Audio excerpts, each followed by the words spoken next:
Damián Philidor. Los peones son el alma del ajedrez. En estos 4 capítulos trataré los temas sobre los peones en el siguiente orden. Primero, elementos técnicos de los peones. En el capítulo 2, los peones son el alma de los finales. Capítulo 3, los peones son el alma del medio juego. Y en el capítulo 4, los peones son el alma de las aperturas.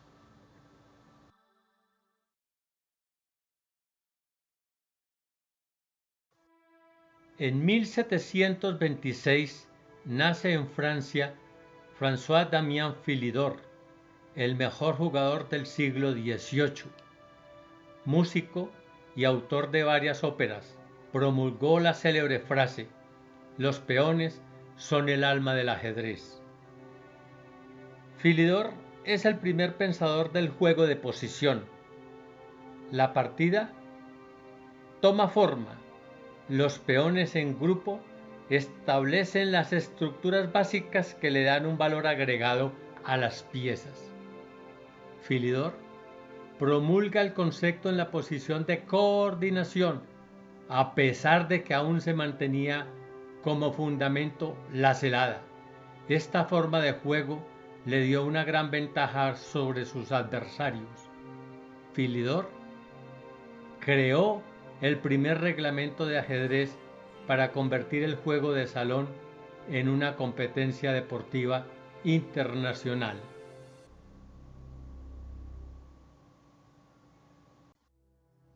Fundamentos modernos de la teoría de Philidor. Los peones son el alma del ajedrez. Hoy en día conservan toda su importancia y vigencia. Los campeones del mundo, en su análisis, le asignan su verdadera importancia, logrando desentrañar sus secretos, que no son relativamente simples como lo aparentan. Los campeones mundiales, conociendo que constituyen la base fundamental del juego, determinada por su cantidad, por su ubicación y coordinación, entre otras características, constituyen la fuerza de su ejército más importante para lograr romper el equilibrio y obtener una importante ganancia posicional en las diferentes fases del ajedrez moderno, en las aperturas, en el medio juego y en los finales.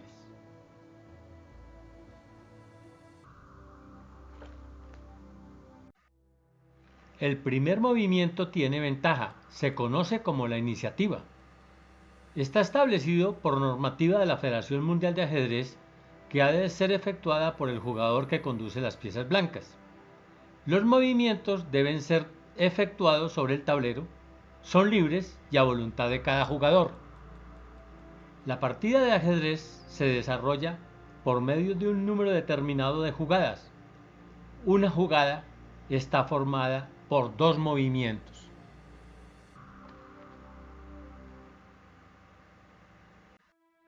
En cada movimiento se podrá mover una sola pieza desde su punto de origen hasta la casilla final, con la obligación de mover con una sola mano la primera pieza tomada, pieza tocada, pieza movida. Posteriormente, el jugador que conduce las piezas negras realizará el segundo movimiento, seleccionando y moviendo una sola pieza desde el punto de origen hasta la nueva casilla de ubicación. Igualmente, debe realizar dicho movimiento con una sola mano. Con estos 2 primeros movimientos se da por finalizada la primera jugada y se procederá a realizar la segunda jugada bajo idénticas condiciones que la primera jugada.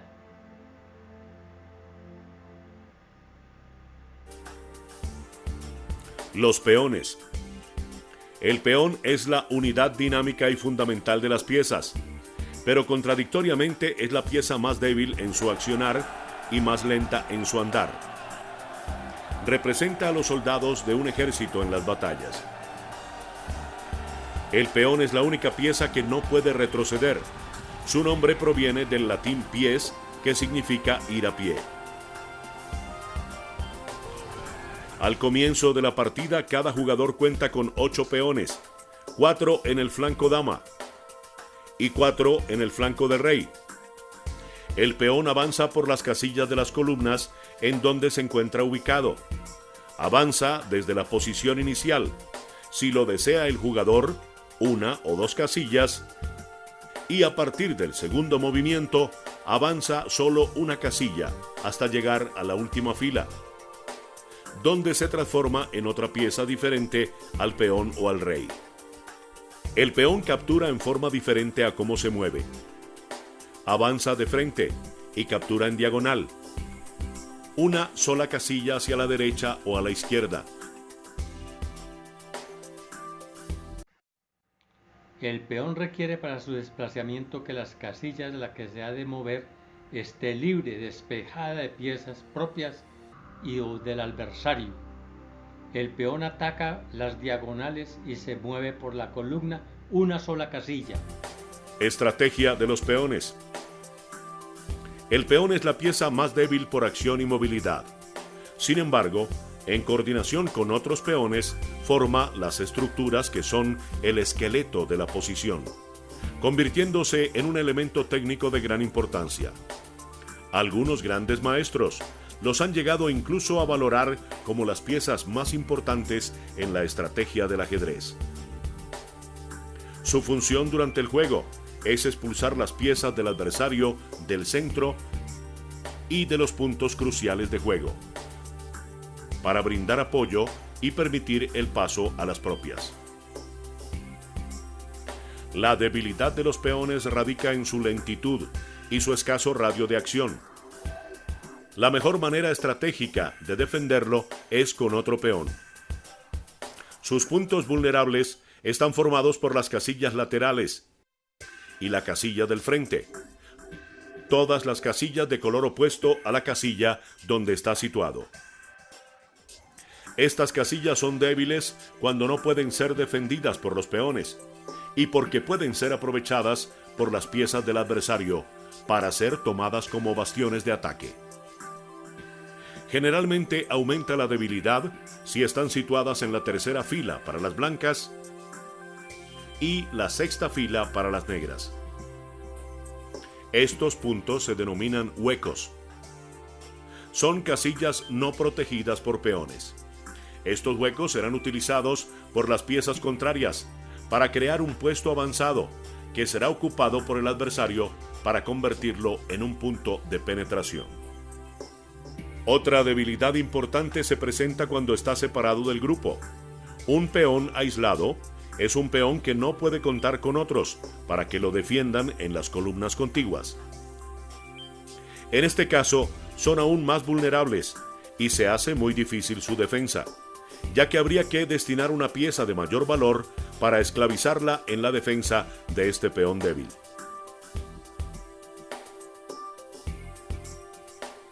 Algunos maestros prefieren sacrificarlos en el momento oportuno, a cambio de una mayor actividad para sus piezas. El movimiento de los peones fortifica o debilita las posiciones. Un peón puede cambiar totalmente el curso de una partida. En la parte final de la partida, el peón adquiere una gran importancia. Su fuerza radica en la velocidad para llegar a la última casilla y así promoverse en una pieza de mayor valor. Generalmente una dama, rompiendo el equilibrio material y asegurando así la victoria.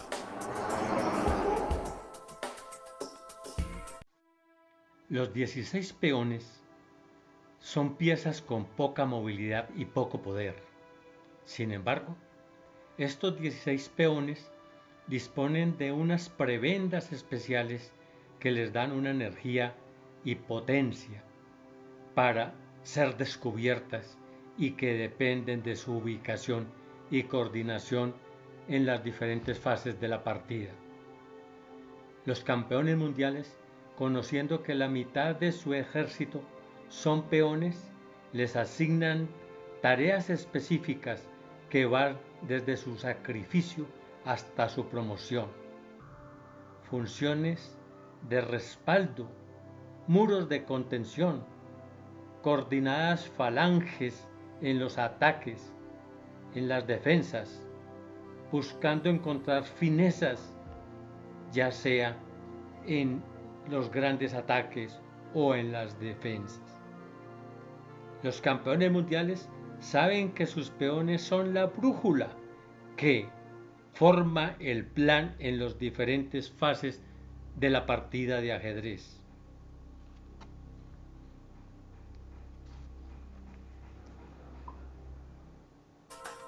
La captura de las piezas. Ahora que sabemos cómo se mueven las piezas y las casillas que atacan, veremos qué ocurre cuando las vías de tránsito están bloqueadas. El rey, la dama, la torre y el alfil capturan de la misma manera que se mueven. Cuando las vías de tránsito están obstruidas por piezas del bando contrario, existe la alternativa de realizar la captura de la pieza enemiga que obstaculiza el paso. Sin embargo, no es obligatorio realizar la captura, simplemente es una opción más. La captura se debe hacer de la siguiente forma. La pieza del bando contrario es retirada del tablero y en su lugar se ubica la pieza propia. Sabemos que el caballo y el peón capturan en forma diferente a cómo se desplazan, pero el fundamento técnico para la captura es el mismo. Los campeones del mundo estudiaron en lo más profundo los secretos del modo individual o colectivo del papel que cumplen en las diferentes fases del juego del ajedrez para los ataques y para las defensas. Movimientos extraordinarios. En el juego de ajedrez existen 3 movimientos extraordinarios que pueden cambiar el curso de la partida: 2 para los peones y 1 para la seguridad del rey.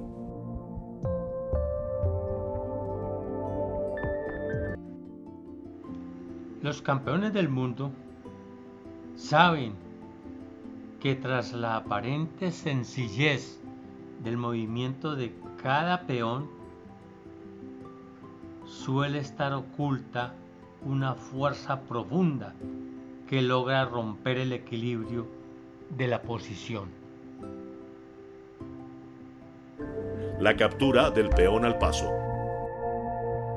La captura del peón al paso se puede realizar siempre que se cumplan 2 condiciones simultáneamente. El peón que será capturado debe encontrarse en la columna contigua a la del peón que capturará y debe haber avanzado 2 casillas desde su posición inicial. El peón que puede realizar la captura al paso debe encontrarse localizado una casilla posterior a la línea imaginaria del límite, para las blancas en la fila 5 y para las negras en la fila 4. Ninguna otra pieza puede capturar al paso. La captura al paso es un movimiento extraordinario exclusivo de los peones. La captura del peón al paso es un solo movimiento y se debe hacer de inmediato, no se puede postergar. Este movimiento es de libre elección, según la voluntad y conveniencia de cada uno de los participantes. La captura del peón al paso se representa en el sistema algebraico colocando al final de la captura las letras iniciales en minúsculas A, P. Se lee al paso. Movimientos extraordinarios. En el juego del ajedrez existen 3 movimientos extraordinarios que pueden cambiar el curso de la partida: 2 para los peones y 1 para la seguridad del rey. El primero, la captura del peón al paso. Segundo, corona o promoción del peón. Tercero, el enroque. Primero, la captura del peón al paso. La captura del peón al paso se puede realizar siempre que se cumplan 2 condiciones simultáneamente. Primera condición: el peón que será capturado debe encontrarse en la columna contigua a la del peón que capturará y debe haber avanzado 2 casillas desde su posición inicial. Segunda, el peón que puede realizar la captura al paso debe encontrarse localizado en una casilla posterior a la línea imaginaria del límite. Para las blancas, en la fila quinta. Para las negras, en la fila cuarta.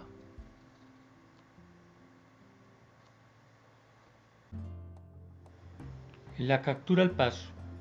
Ninguna otra pieza puede capturar al paso. La captura al paso es un movimiento extraordinario exclusivo de los peones. La captura al peón al paso es un solo movimiento y se debe hacer de inmediato, no se puede postergar. Este movimiento es de libre elección, según la voluntad y conveniencia de cada uno de los participantes. La captura del peón al paso se representa en el sistema algebraico colocando al final de la captura las letras iniciales en minúsculas AP, que se lee al paso.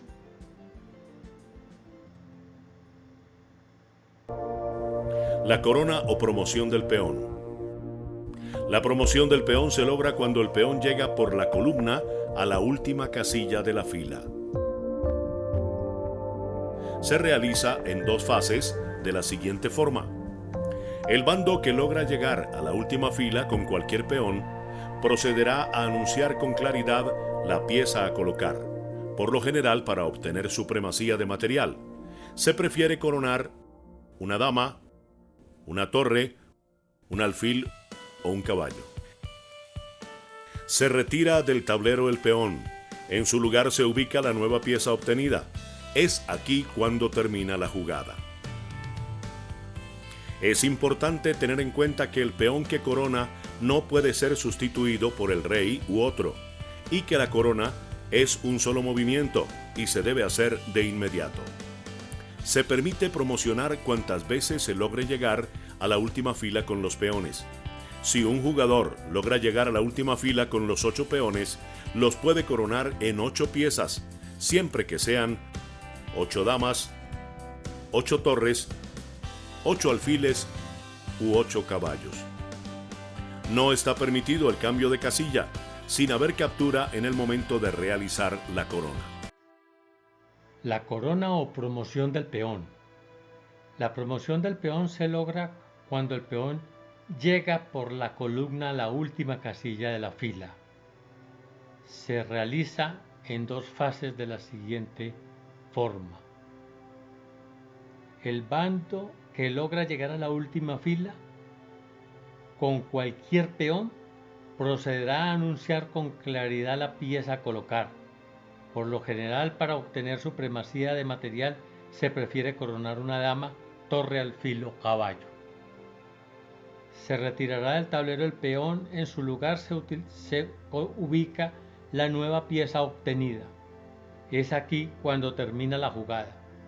Es importante tener en cuenta que el peón que corona no puede ser sustituido por el rey u otro peón, y que la corona es un solo movimiento y se debe hacer de inmediato.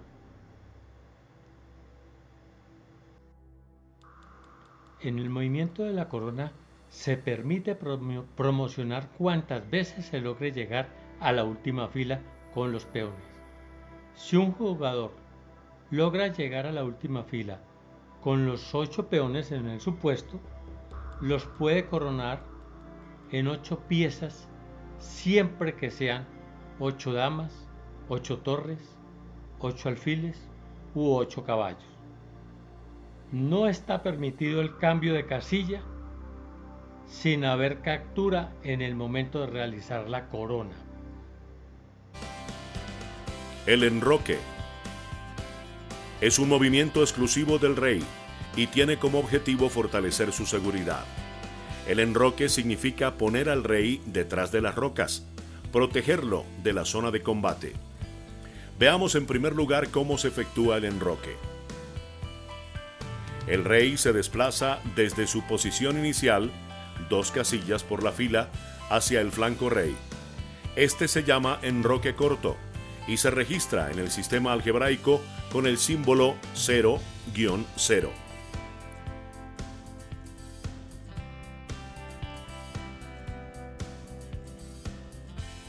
También puede realizar el enroque hacia el flanco de dama, llamado enroque largo, y se registra en el sistema algebraico con el símbolo 0-0-0.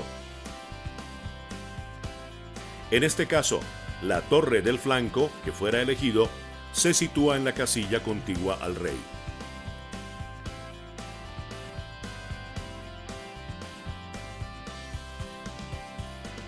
Para realizar el enroque corto, 0-0, el rey blanco puede desplazarse hacia el flanco del rey pasando por las dos casillas, F1 y G1, mientras que el rey negro puede desplazarse hacia el flanco del rey pasando por las dos casillas, F8 y G8.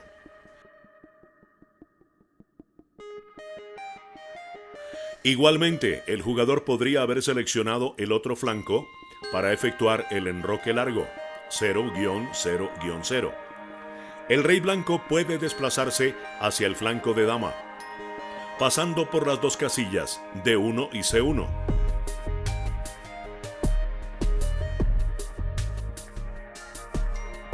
El rey negro, al desplazarse hacia el flanco dama, pasa por las casillas D8 y C8.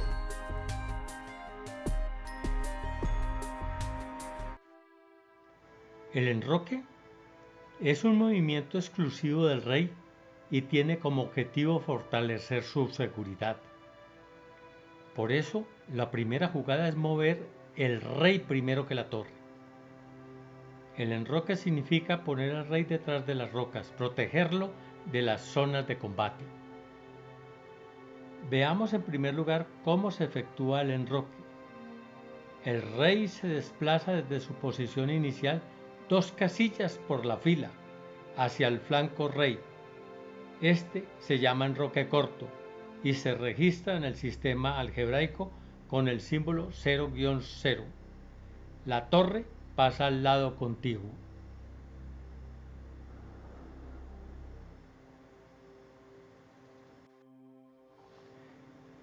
La otra opción para el jugador es realizar el enroque hacia el flanco de dama, llamado enroque largo, y se registra en el sistema algebraico con el símbolo 0-0-0. En este caso, la torre del flanco que fuera elegida se sitúa en la casilla contigua al rey. Pero recordemos, el enroque es un movimiento de seguridad del rey. Hay que tomar primero el rey para hacer el enroque y luego la torre. Las zonas del enroque. Estas están demarcadas por 5 casillas que las vemos en la gráfica. Para las blancas, las casillas C1, D1, E1, F1 y G1. Para las negras, las casillas C8, D8, E8, F8 y G8. Para realizar el enroque corto, el rey blanco puede desplazarse hacia el flanco del rey pasando por las dos casillas F1 y G1, mientras que el rey negro puede desplazarse hacia el flanco del rey pasando por las dos casillas F8 y G8. Igualmente el jugador podría haber seleccionado el otro flanco para efectuar el enroque largo. El rey blanco puede desplazarse hacia el flanco de dama pasando por las dos casillas D1 y C1. El rey negro, al desplazarse hacia el flanco de dama, pasará por las casillas D8 y C8.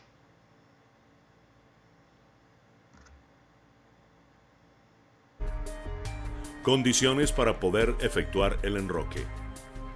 Para realizar el enroque, existen 4 condiciones previas que deben cumplirse simultáneamente. El rey y la torre del flanco, donde se ha de realizar el enroque, deben estar colocados en la posición inicial y no haber efectuado ningún movimiento con anterioridad. El espacio ubicado entre el rey y la torre debe estar libre de piezas. El rey no debe estar en jaque. La casilla en la que está situado el rey y las 2 casillas de la fila por donde se ha de mover deben estar libres de ataques de las piezas adversarias. Las casillas que, en el caso del enroque corto de las blancas, no pueden estar atacadas por las piezas negras, que son E1, F1 y G1. En el caso del enroque largo, las casillas son E1, D1 y C1. Si estas condiciones se cumplen y le corresponde el turno de mover, el bando puede hacer el enroque. Es importante tener en cuenta que el enroque es el único movimiento del ajedrez en el que está permitido mover dos piezas en un solo movimiento.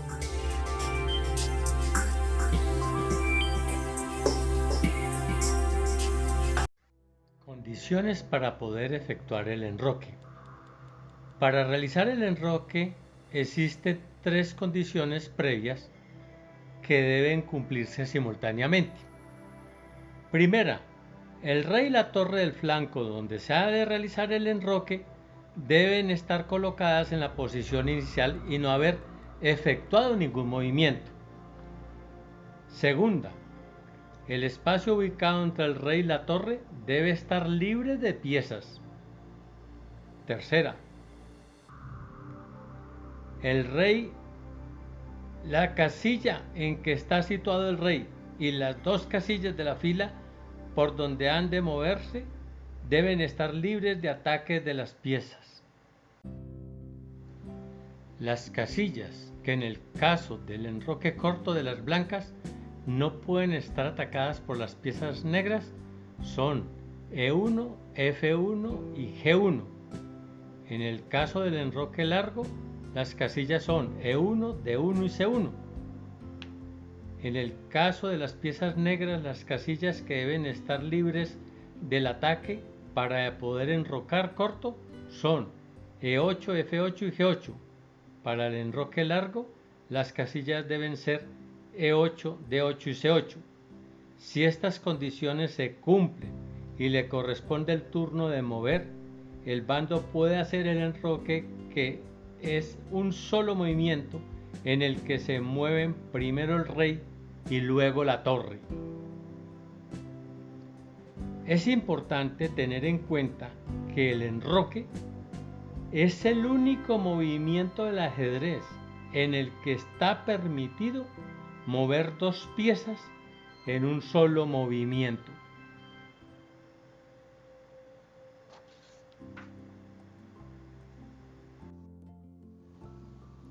Te invito a suscribirte a mi canal en YouTube. El link es Maestro Internacional FIDE Daniel Rodríguez Pineda. Con esta suscripción te avisaré oportunamente cuando salgan los otros temas de este capítulo interesante, que son los peones son el alma del ajedrez. El capítulo siguiente es los peones son el alma de los finales del ajedrez. Los peones aumentan de valor a medida que se acercan al centro. Disminuyen de valor a medida que se alejan del centro. Cada peón tiene unas características individuales específicas. No son los peones de reemplazo porque sean, digamos, copias. Cada peón tiene una función específica. Cada peón vale y tiene un valor diferente. Hay que tener esto en cuenta siempre.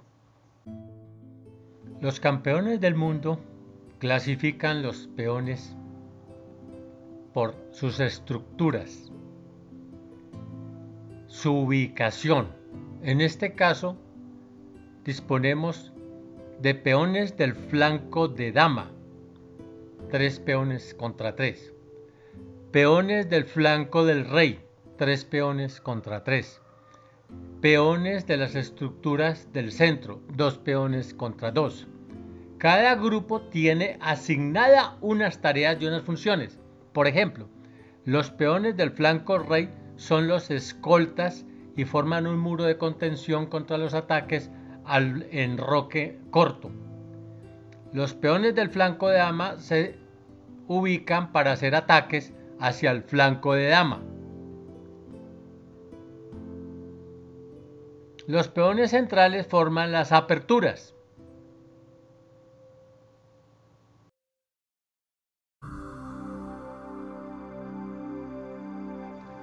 Esta clasificación forma 4 cuadrantes. Cada cuadrante es idéntico y tiene su peón central dispuesto para contraatacar las estructuras de peones del adversario. Los 4 peones centrales son, digamos, los baluartes más fuertes para el desarrollo de las piezas y para los ataques. Estas estructuras son estructuras hipermodernas, también conocidas como sistemas indios. En el flanco rey se conoce como ataque indio del rey, en el flanco dama se conoce como ataque indio de dama. Para las negras es defensa. En el flanco rey, defensa india del rey, en el flanco dama, defensa india de dama. Pero los objetivos son los mismos, tanto para el ataque como para la defensa. Esta estructura de peones es más favorable para el blanco porque tiene ventaja de espacio. El peón negro está en D6 y está retrasado. El objetivo será avanzar a la cuarta fila. La casilla D5 es un punto muy débil y muy vulnerable para la estructura del negro y tiene 2 huecos en el flanco del rey, la casilla F6 y H6. Esta formación de semibloqueo se considera la estructura de peones más armónica, la estructura universal, estructura ideal, tanto para las piezas blancas como para las piezas negras, para resistir todo tipo de ataques y defensas. Estructura de peones ideal. Hemos llegado al final del primer capítulo. Elementos técnicos de los peones. El próximo capítulo es sobre los peones son el alma en los finales de ajedrez.